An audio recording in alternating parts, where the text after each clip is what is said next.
Tala flaval whaabobonga momoa tala fong mai le si ufonga le lau mua mo le nei tae ao se fuluvalo au kusolua whelua 5. E le masania ele polo kau polo kalame malai ba alele pu lea ma whaasoa ile tō lau ele ma le tō wa e se ato wa alele peitai o le tō langa leo lea whai i eiso so enga ato atoa e tō saima se whamatalanga se whaala potopotonga tō ma oti mo wa alele sivili na whaale tono fsota inga whaate konolosi o lo whaatauta ia ile au nanga le pōla sto na ai na mawhai o na le mawhaiona tō lau ele nisi whai ngā malanga a o nisi na tōi wha foi be na tau fia foi ele mawhaiona tō uwa ese na tā ua le Airways New Zealand o lea whaale tono na amata mai le afo le whai lea fia fiola sto na ai ma whaale tono i malanga i New Zealand ma au se tā lia ai na tōi whaale lea i le afo le 5 e 5 ni malanga na tau fia i lava i lunga o le ea be tu sama le wha se fulumino te le umi e tolu na tōi li liu mai New Zealand ai lua na mawhaiona tōi wha awau i malai waalele na fuafua e tau nuu i ai. O whaalia leo whaapea sui o le ofisa o tiute, le tele o taawale na whaatawina mai Japani na i tau sanga watua na iatu, ua ta sui maila po odometers ua mai au na whaonga aina. Na whaailoaina i se tangi na whaia leo, au ilinga o lea soltula fono tau pule ani sui i New Zealand ma Japani au lātou su eina i ki o taawale ia o lātou tau fiaina sa whaatau mai atu no i whafo. Na amata le ofisa o tiute se su enga le masino aperila le tau sanga taluai ina ua o atu le la lau whila ua inga New Zealand whaatatau ina taawale na whaatau mai atu no i whafo e fōlinga mai ele sa o lātou whaamaumaunga na ilo ai le su enga se company au kilani o atu ua ina le whaatau mai ane taawale mai whafo ma le whaamoe toi whaatau watu i tono New Zealand ina ua mai ona su eina se whale ma se pisini se le tau sanga taluai na whaalia ele ofisa o tiute e se lau tolu taawale na whaatau mai whafo talo mai le tau sanga ilo a whelua sfulu ua tasui pe ua whaala iti mai la ua mai ona whaonga aina po odometer readings whaatase manisi whaamatalanga le sa oe winga ia taawale o taawale na whaatau ina mai Japani e mo mia ni pepa whaamauni e whaatau mai e whafo mai li malo Japani na whaalia lo fisa o tiute ina ua whaatusa pepa whaamaunia o taawale e whaatau i whawhāto Japani ma whaamaumaunga ina ua au mai New Zealand na maawaile le tutusa o whaamaumaunga o odometers ma tausanga na ngaosia i taawale. Sa le ni pupole ngar saunga le moia taawale peitai sa whaaseseina tangata i New Zealand na o lātou whaatauina i taawale o na sa o lātou leiloa o taawale toa i tele sa whaafsota i le la lau whila ua inga New Zealand tangata na a fiele whainga whaasolto la fono e tolu se lau ma le tolu taawale na whaatauina mai le vao mati lua whelua sfulu ma mati lua whelua wha na o fielea ngaio inga whaasolto la fono pei ona ta ua i se tangia leo le whaamasinonga mawalunga i au kilani.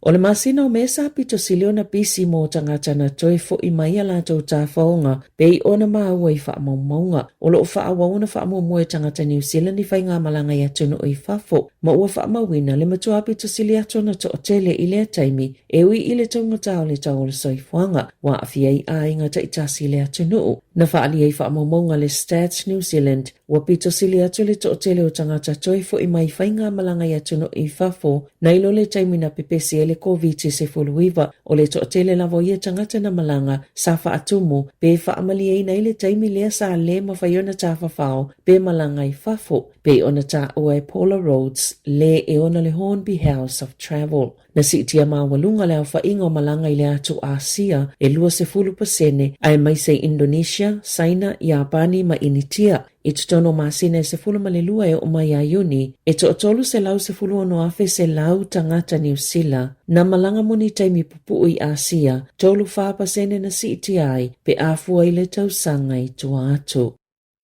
E 5 ni Iuni te tele ua whaia nei sa lātou tangi tō whaatasi le whaamasinonga mawalunga e whaasanga i le mālo e whaatatau le ave e senga o ai atatau i to tongi tutusa o Iuni e 5 e il whaalāpatupotonga o tau si soifua New Zealand o le whaalāpatupotonga o tangata whaingaluenga le mālo po le pisa a whaia onga le PPTA o le Iuni o whaalāpatupotonga ma onga mawalulunga le NZTEU whaapea ma le NZEI te riuroa. O la lātou whinau, e whaapea wā whaina ia tatau i suinga ia ua whaia le tō la fono o le tutusa o tutongi ai le ngata i lea o ni ngā yoinga whailonga lanu i le itu pao tama ita i whai ngā luenga. O le asolua sifuluivo au kuso o le atau a aoina aloa ia ila lātou tangi le whaamasinonga mawalunga i Wellingtone.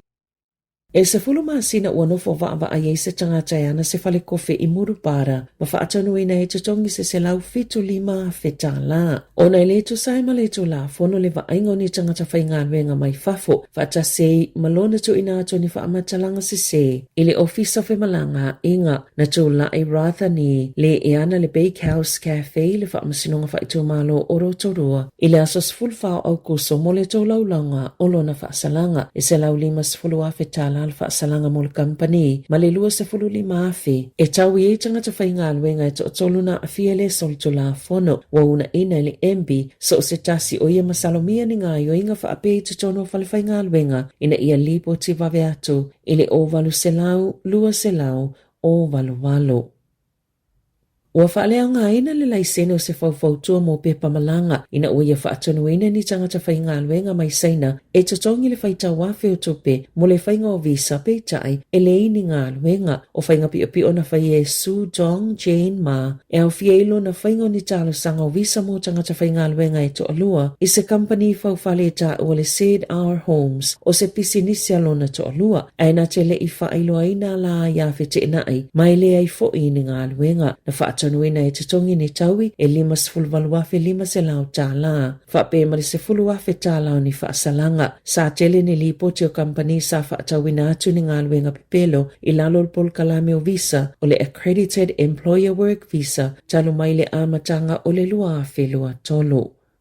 O le vaiaso taluaina tahawhia i leo Andrew Stewart Jones ma se piu ta se taita vave ma na tula il whaamsinonga whaito malo Queenstown e tali moliang o le tau whaasise na fōa iai e o la ainga ma la wō ma le to o tele o tangata le silia ma le tasi le miliona tala na o la mo'miaina e whaapeo se tupe mo la tonga fitinga o ka nesa o le aso luas fululimo o kuso le ato i fo iai le whaamsinonga e tali o la molianga taifa e ni solitu la fono na whaia i le vao le lua whelua tasi ma Februari o le tausanga nei. Na amata o na suesueina i le Tasman Organised Crime Unit i le lua vai asu taluai i la ua ia to alua o le taimi lea pe o na ta ua e whaapea sa soifua i se soifua ngataunga ta e au fiei ni whale na nonofo ai mani ta awale taunga ta e whaatupe i le anga le leo tangata samanatu o ni tupe o tonga fitinga o le kānesa o lo o whaawau pia suesuenga i lea mata upu ina ia mautino e maua umatangata na o fiele a whainga tau whaawalea e to saima se whaalinga le Tasman Organised Crime Unit.